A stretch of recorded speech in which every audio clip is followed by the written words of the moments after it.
There are crimes that shock entire communities, leaving behind trails of fear and unanswered questions. Yet, some crimes go beyond shock. They chill the soul, burrowing into human consciousness because of how they are revealed. This is not a story of evidence, nor forensics, nor pursuit. It is the story of a confession, one so cold, so disturbingly calculated, that it transformed a missing persons case into a descent into the darkest reaches of obsession. It began quietly with a disappearance. There was no forced entry, no shattered glass, no signs of struggle. A young woman vanished from her home, leaving behind a half-finished cup of tea, an open book resting on her sofa, and a phone still charging on a nightstand. Her family sounded the alarm within hours. Neighbors, volunteers, and officers searched every alley, field, and roadside, believing she might still be nearby, perhaps injured, perhaps lost.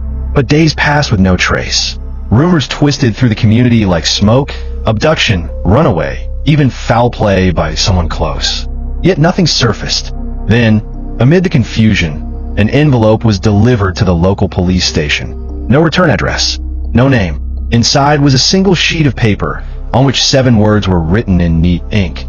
"You'll never find her unless you listen." It was neither threat nor ransom.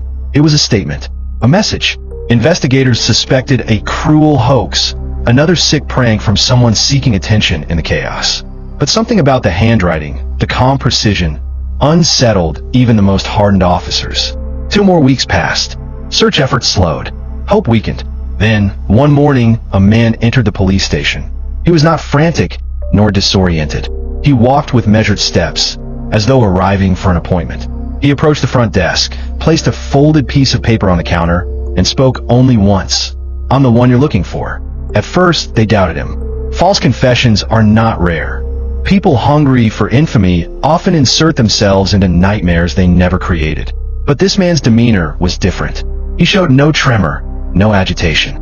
He was disturbingly composed. In the interrogation room, under the sterile flicker of fluorescent lights, he did not ask for a lawyer. He did not request water. He simply waited, hands calmly folded, as though prepared to deliver something rehearsed for years. When investigators began to question him, he didn't protest or stall. Instead, he began to describe, slowly, methodically, how he had come to know the missing woman without ever speaking to her. He recounted her daily routines, when she left for work, which cafe she favored, how she stood still for a moment to watch rain on the window. What others saw as mundane habits, he interpreted as signs, silent invitations into a life that never belonged to him. He claimed it began as admiration, an infatuation